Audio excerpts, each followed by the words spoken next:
रात 10 बजे सिर्फ डीडी न्यूज पर।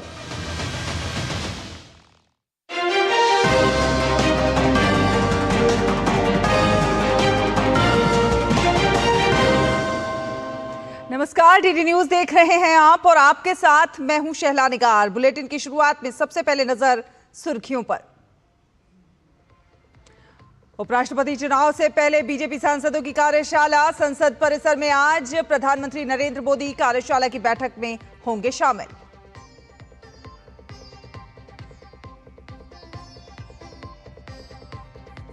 पश्चिमी राजस्थान और गुजरात के लिए आज भारी बारिश का रेड अलर्ट। पंजाब के कई इलाकों में आज बारिश जारी। हिमाचल में मौसम साफ होने के कारण राहत और बचाव कार्य में तेजी। साल का आखिरी पूर्ण चंद्र ग्रहण आज। भारत समेत दुनिया की 85% आबादी देखेगी ब्लड मून का नजारा।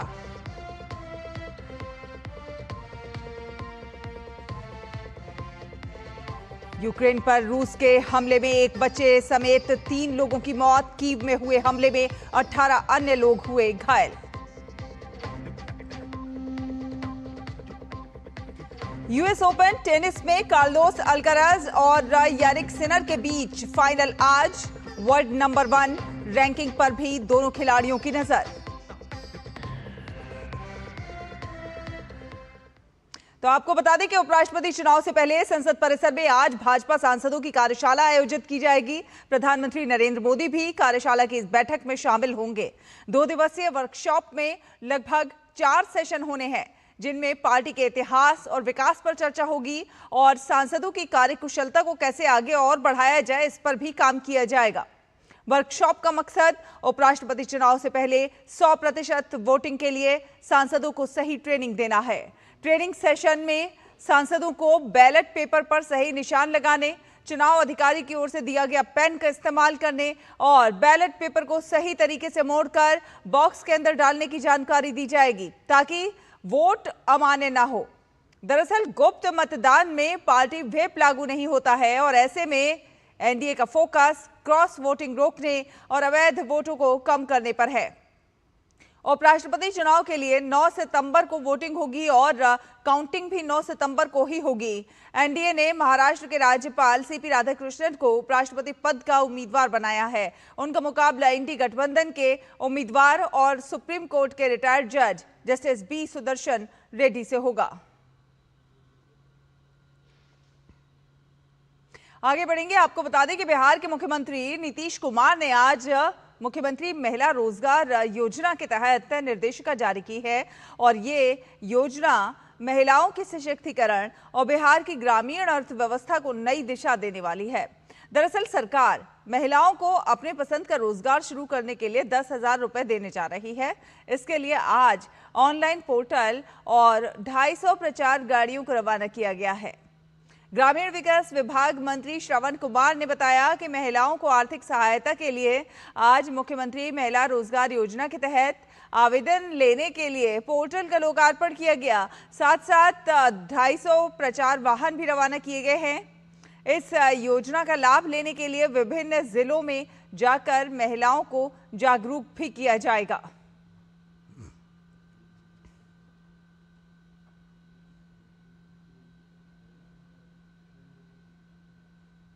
और आइए अब देखते हैं जीएसटी सुधार से जुड़ी खबरें।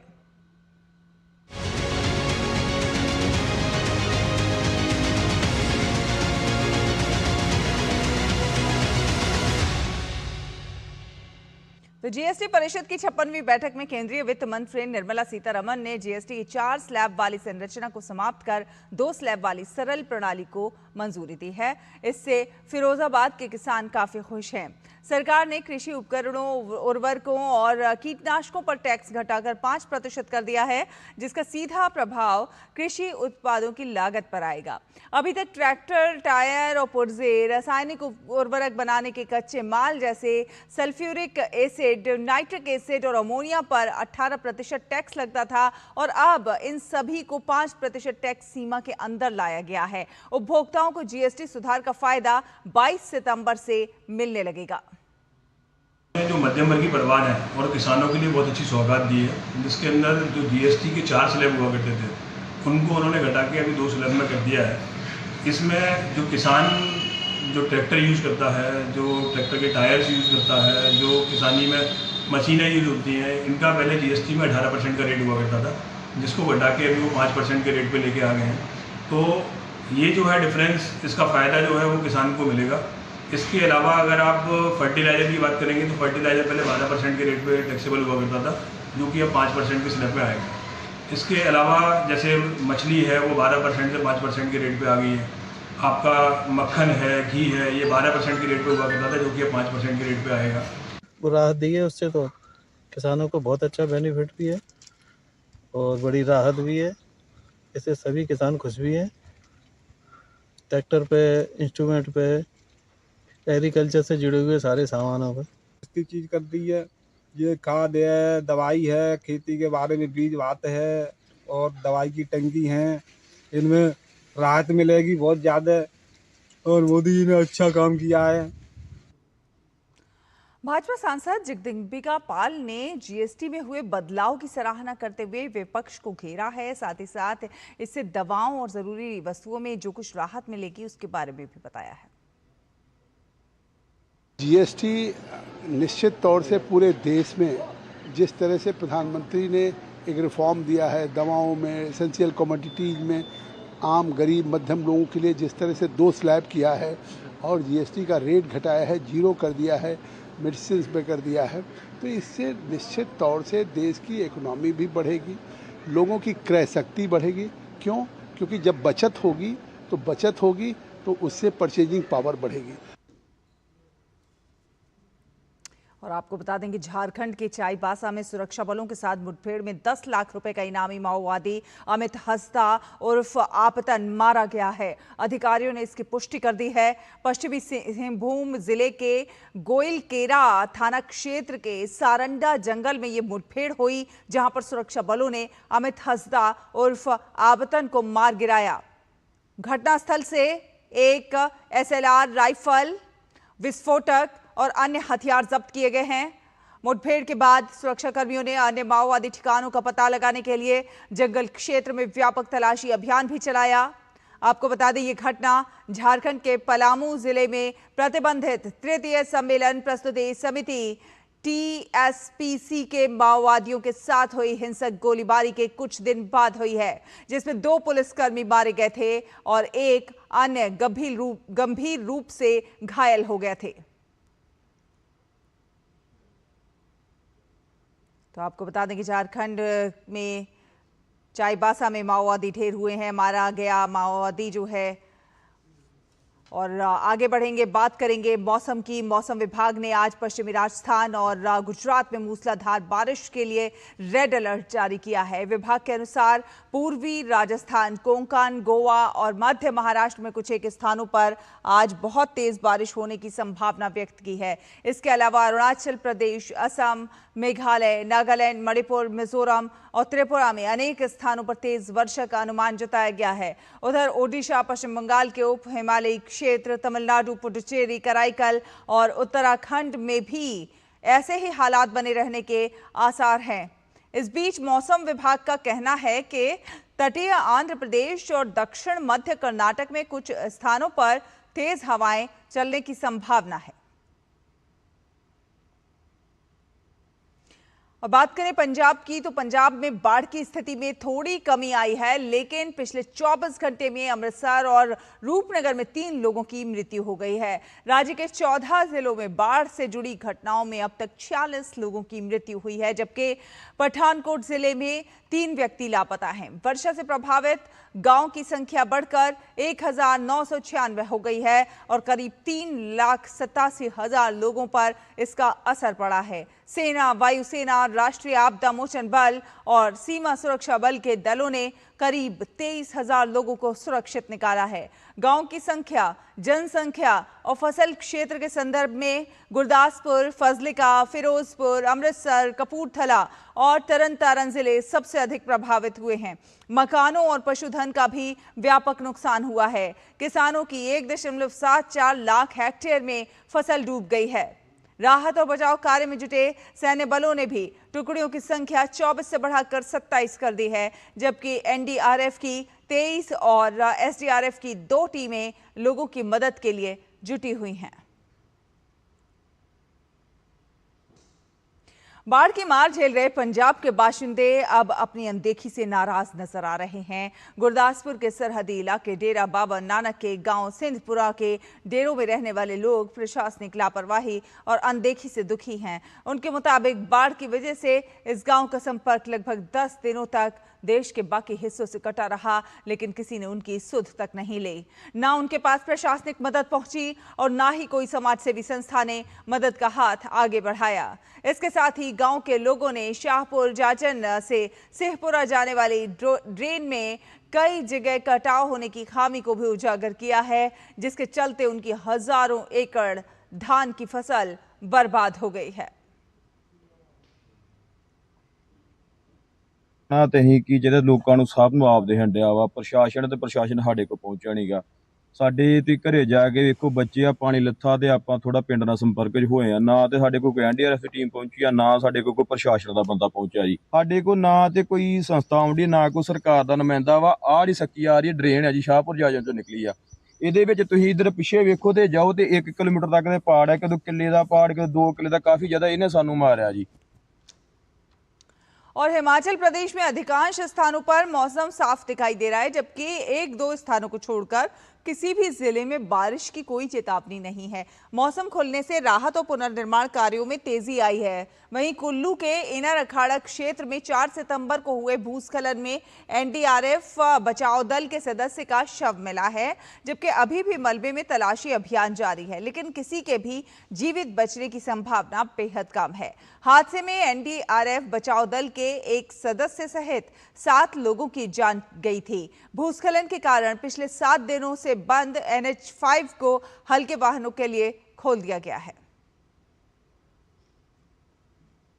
और हिमाचल प्रदेश के चंबा जिले में भारी बारिश के बाद रावी नदी एक बार फिर उफान पर है। तेज बहाव के कारण चंबा नगर का मुख्य पुल क्षतिग्रस्त हो गया, जिससे दोनों तरफ का संपर्क पूरी तरह से बाधित हो गया। प्रशासन ने सुरक्षा को ध्यान में रखते हुए पुल पर आवाजाही पूरी तरह से बंद कर दी है। नदी किनारे बसे लोगों को सतर्क रहने और ऊंचाई वाले स्थानों पर जाने की सलाह दी गई है। वहीं आपदा प्रबंधन टीमें राहत और बचाव कार्य के लिए तैनात कर दी गई हैं। अचानक पुल के क्षतिग्रस्त होने से स्थानीय निवासियों को आवागमन और जरूरी वस्तुओं की आपूर्ति में कठिनाइयों का सामना करना पड़ रहा है। पहाड़ी राज्य उत्तराखंड में बारिश और प्राकृतिक आपदा का दौर थमने का नाम नहीं ले रहा है। उत्तरकाशी के नौगांव में शनिवार को बादल फटने से भारी नुकसान पहुंचा है। एनडीआरएफ और एसडीआरएफ की टीम युद्ध स्तर पर राहत और बचाव कार्य चला रही है। बादल फटने के कारण पहाड़ों से मलबा कई घरों के अंदर तक पहुंच गया, जिसे हटाने का काम किया जा रहा है। वहीं नौगांव में सड़कों पर मलबा आ जाने से सड़क किनारे खड़े कुछ वाहन भी मलबे में दब गए हैं। रेस्क्यू टीम लोगों को सुरक्षित स्थानों पर पहुंचाने का काम भी कर रही है।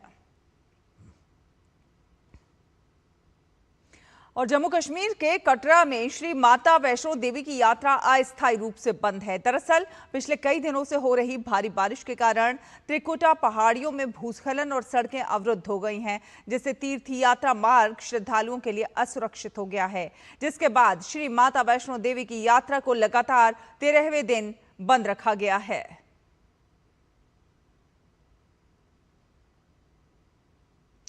उदयपुर में भारतीय सेना के बैटल एक्स डिवीजन ने आयर नदी के बीच फंसे एक 30 वर्षीय युवक को बचाने के लिए एक अनोखा और नवाचारी बचाव अभियान चलाया।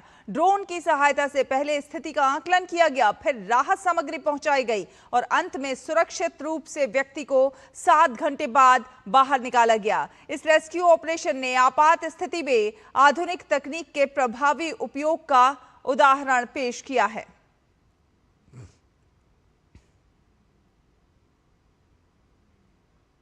फिलहाल एक छोटा सा ब्रेक के उस पार खबरों का सफर जारी है। देखते रहिए डीडी न्यूज। सस्ते वाले दाल मसाले स्वाद हुआ बेकार। एमडीएच की हल्दी मिर्ची धनिया करे कमाल। ये रंग दे, ये खुशबू दे, ये तीखा, ये कम पड़े। क्या निराला एमडीएच मसाला।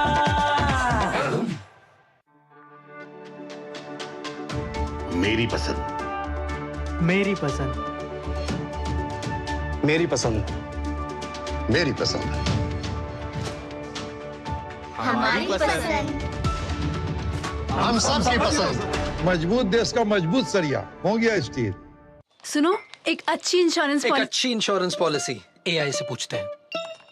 एक ऐसी पॉलिसी जिसमें प्रीमियम पेमेंट हो लिमिटेड पर इनकम आती रहे लाइफ टाइम। LIC का जीवन उत्सव। एक ऐसी पॉलिसी जो दे होल लाइफ इंश्योरेंस कवर भी। LIC का जीवन उत्सव। वाह, चलो तो LIC की जीवन उत्सव पॉलिसी ही लेते हैं। मैं भी तुमसे यही कह रही थी, LIC का जीवन उत्सव। लाइफ टाइम सेलिब्रेशन मनाइए LIC के जीवन उत्सव के साथ, फ्यूचर सेट है। जिन्होंने यूज किया है वो जानते हैं असली हींग का स्वाद। MDH सुपर हींग, शुद्धता का असली तड़का। MDH।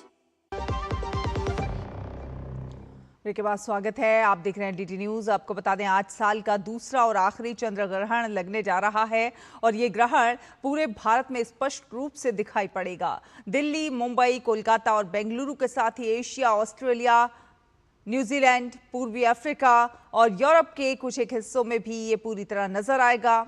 चंद्र ग्रहण आज रात 8:58 से शुरू होगा और कल तड़के 2:25 पर समाप्त होगा। एक दुर्लभ खगोलीय घटना, एक दशक में सबसे लंबे ग्रहणों में से एक होगी। इसकी अवधि 82 मिनट की होगी और चंद्र ग्रहण 5 घंटे से अधिक समय तक रहेगा। पृथ्वी के सूर्य और चंद्रमा के बीच आने पर चंद्र ग्रहण होता है और इस दौरान चंद्रमा पर पृथ्वी की छाया पड़ती है। ये घटना केवल पूर्णिमा के दिन होती है। इसके अंतर्गत पृथ्वी, सूर्य और चंद्रमा तीनों एक रेखा में होते हैं।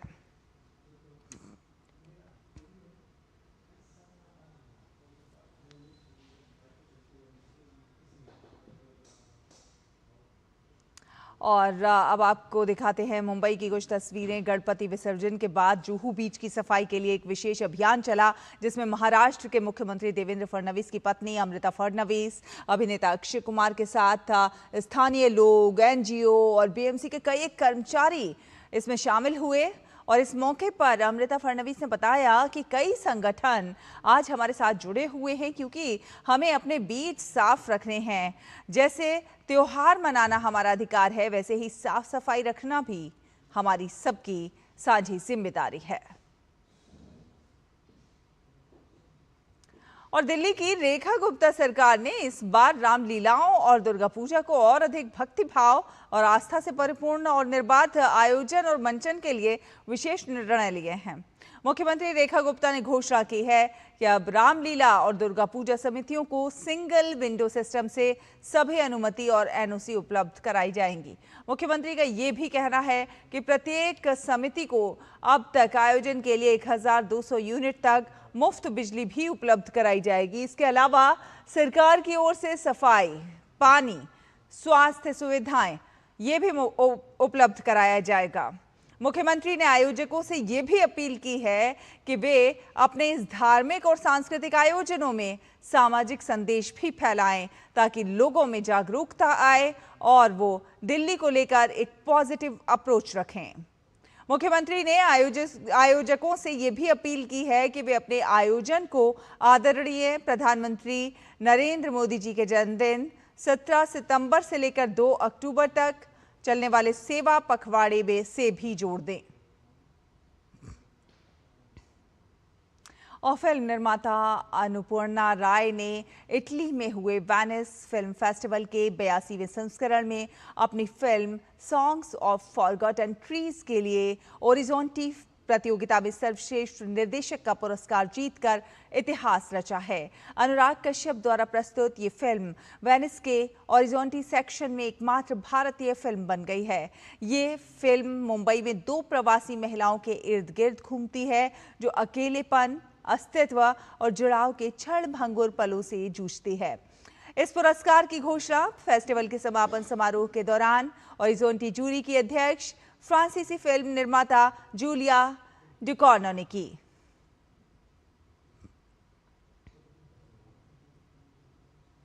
आगे बढ़ेंगे, अंतर्राष्ट्रीय खबरों का रुख करते हैं। यूक्रेनी अधिकारियों ने बताया है कि रूस के रात भर के हमलों में 3 लोगों की मौत हो गई है, जिसमें एक शिशु भी शामिल था। इन हमलों में 18 लोग घायल हुए और राजधानी कीव में कई इमारतों में आग लग गई, जिसमें सरकार की इमारत भी शामिल है। कीव के मेयर विताली क्लेचको ने बताया है कि शहर के केंद्र में स्थित सरकारी इमारत में हमला होने के बाद आग लग गई। यह हमला पहले ड्रोन गिराकर शुरू हुआ, उसके बाद मिसाइलों से हमला किया गया। आज विश्व स्वच्छ वायु दिवस है। वायु गुणवत्ता में सुधार और इसके प्रति जागरूकता बढ़ाने के उद्देश्य से हर साल 7 सितंबर को इंटरनेशनल क्लीन एयर डे मनाया जाता है। संयुक्त राष्ट्र महासभा द्वारा घोषित इस स्वच्छ वायु दिवस पर संयुक्त राष्ट्र के सेक्रेटरी जनरल एंटोनियो गुटेरेस ने सोशल मीडिया पर पोस्ट शेयर की। उन्होंने कहा कि वायु प्रदूषण एक रोकथाम योग्य वैश्विक आपदा है। हम नवीकरणीय ऊर्जा में निवेश, अपशिष्ट प्रबंधन में सुधार, वनों की कटाई रोककर और पर्यावरण अनुकूल कृषि को बढ़ावा देकर प्रदूषकों पर लगाम लगा सकते हैं। बात करें खेलों की तो बिहार के राजगीर में खेले जा रहे हॉकी एशिया कप का फाइनल मुकाबला आज मेजबान भारत और गत विजेता दक्षिण कोरिया के बीच खेला जाएगा। कल सुपर 4 के अपने तीसरे और आखिरी मुकाबले में भारत ने चीन को 7-0 से हराकर फाइनल में जगह बनाई। भारतीय टीम की नजर अब फाइनल जीतकर चौथी बार एशिया कप के खिताब को जीतने की होगी। और हरमनप्रीत सिंह के नेतृत्व वाली भारतीय पुरुष हॉकी टीम एशिया कप के फाइनल मुकाबले के लिए पूरी तरह से तैयार है। चीन के खिलाफ मिली 7-0 की जीत ने टीम को नई ऊर्जा दी है। हालांकि अब फाइनल में दक्षिण कोरिया है और ऐसे में टीम के खिलाड़ी मनदीप सिंह ने उनके मुताबिक बेहतर डिफेंस और आक्रामक रणनीति के बल पर टीम कोरिया को खिताब जीतने से रोकेगी। भारत को चीन पर मिली जीत और दक्षिण कोरिया के खिलाफ होने वाले फाइनल मुकाबले को लेकर मनदीप सिंह ने खास बात की है डीडी न्यूज के संवाददाता गौरव कुमार से।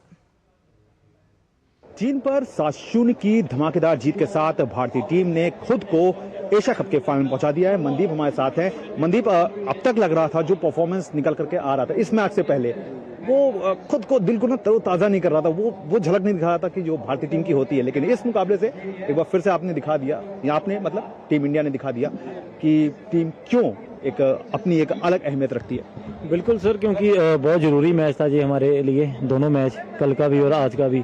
अगर देखा जाए तो जो फील्ड गोल की बात कर रहे थे उसके ऊपर हमने बहुत काम किया, बहुत हमने इंडिविजुअल क्लिप देखे, तो फाइनली कल वाले और आज वाले मैच में फील्ड गोल निकले। और क्योंकि मेन की पॉइंट हमारा यही था कि फील्ड गोल क्यों नहीं निकल रहे हैं, कि हमने बहुत ये 1-2 घंटे हमने बातें की हैं, इंडिविजुअल क्लिप भी देखे हैं, कैसे गैप बनेगा, कैसे कहाँ बॉल फेंकनी है, कैसे 1 टच गोल करने हैं, नॉर्मली डी में आउटकम चाहिए। तो आई थिंक वो आज अच्छे गोल हुए हैं।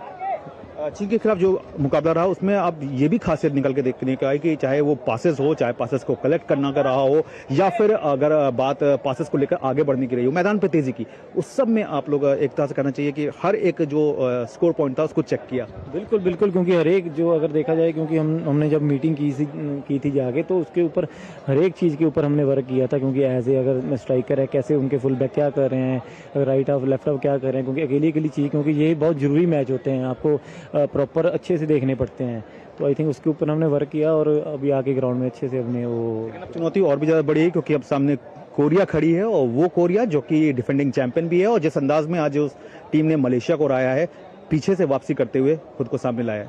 बिल्कुल, क्योंकि कोई अच्छी टीम है और हमारा यही रहेगा, हम अपना बेस्ट खेलें, हमारा जो स्ट्रक्चर है, जो हमारा लेवल है, उसके ऊपर हम मेंटेन करके रखें, और कल वाला मैच हम उसके ऊपर हमें और आउटकम हम निकालें। बहुत बहुत शुक्रिया। तो ये है मनदीप, जिनका साफ तौर पर कहना है कि टीम जो है वो इसी तरह से अपने वर्क को लगातार आगे बढ़ाती रहेगी। बहुत सारे जो वर्कआउट्स थे वो टीम के सामने थे, जिसे टीम ने दूर किया और अपनी कमियों को समझा, और शायद यही एक बेहतर टीम की निशानी भी होती है कि वो अपनी कमियों को समझती रहे और उसे दूर करती रहे। कैमरामैन सौरभ बख्शी के साथ मैं गौरव कुमार, डीडी न्यूज, राजगीर, बिहार। और यूएस ओपन टेनिस के पुरुष एकल के फाइनल मुकाबले में यानिक सिनर और कार्लोस अल्कराज का मुकाबला होगा। ये लगातार तीसरा ग्रैंड स्लैम मुकाबला है जहां दोनों खिलाड़ियों के बीच खिताबी भिड़ंत हो रही है। इस फाइनल मुकाबले में नंबर 1 की रैंकिंग भी दांव पर रहेगी। इसी के साथ इस बुलेटिन में फिलहाल इतना ही। डीडी न्यूज पर खबरों का सफर लगातार जारी है। आप देखते रहिए डीडी न्यूज। नमस्कार।